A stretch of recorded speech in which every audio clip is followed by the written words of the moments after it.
Welcome back to Excel. This is a mental evolution podcast where we talk all things mental performance, cognitive performance, and sports psychology. I'm your host, Dr. Seth Rose, and today is episode 71, where we are talking about heart rate variability. What is heart rate variability, you ask? Heart rate variability is a way that we can monitor how our body works at a healthy rest. And it's the key to unlocking next level wellness and performance. Not to mention, it can be an identifying sign of illness even before it's perceivable to you.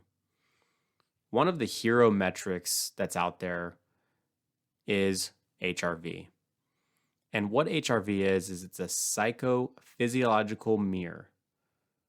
As such, it is an awesome measure to understand how you're responding and adapting to life's load, cognitive load, physical load, the demands. And these are acutely and over time. So you can track trends over time. You can see how your body responds on the day-to-day. And what it is specifically, it's a measure of variation between your heartbeats. And so the heart isn't a metronome. It isn't a tick, tick, tick. There's variation between each and every single heartbeat. The more variable it is, the better, or the more healthy and regulated your nervous system is, and where all the benefits come from. Under stress, we see that we are less variable. Under illness, less variable, etc. And this is controlled by the autonomic nervous system. And there's there's three, but two main ones within the autonomic nervous system, the sympathetic and parasympathetic. Sympathetic being your body's gas, the fight or flight response to stressors, and the parasympathetic being the rest and digest or the break. And when you're measuring HRV, you're measuring the robustness and the regulatory behaviors of your autonomic nervous system, right? And the goal is to be balanced. One is never on and one is never all the way off. So like I said, it reflects the ability of the nervous system to regulate itself. And HRV has actually been a better predictor in long-term cardiovascular health than things like blood pressure, cholesterol, and even resting heart rate. So pretty cool metric.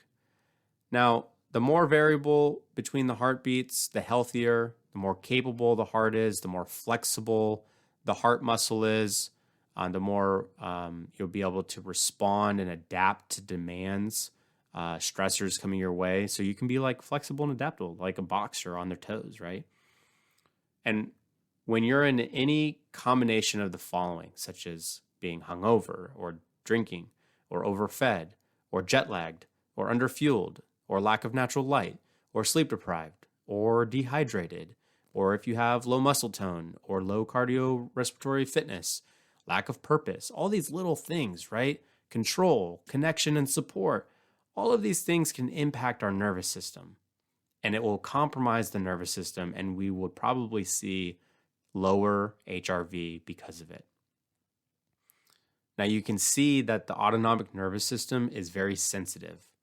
It's very sensitive to your lifestyle choices, as well as your psychological functioning and well-being. And there are ways that we can improve our HRV over time through things like exercise, healthy lifestyle, mindfulness and stress management, diet and hydration. So all of these things matter. The great news, if you take ownership over your health, of your nervous system, you'll take ownership over your ability to be resilient and bounce back. And also too, like the chance of getting sick or injured will decrease significantly. And you'll be able to control how you show up in the world and be more self-aware of how your body responds to stressors. So if you want to learn more about HRV, hit me up. I love nerding out on it, but that's kind of like a nitty gritty. The key thing is it's really to regulate that nervous system, and we can improve that number. And the last thing that I'll say is that if you do monitor your HRV in any sort of way, it's a U versus U number. Make sure that you are comparing your HRV number to your previous HRV number, not somebody else's. Okay. We'll cover HRV more in detail in future episodes, but thanks for sticking around, and we'll catch you on the next one.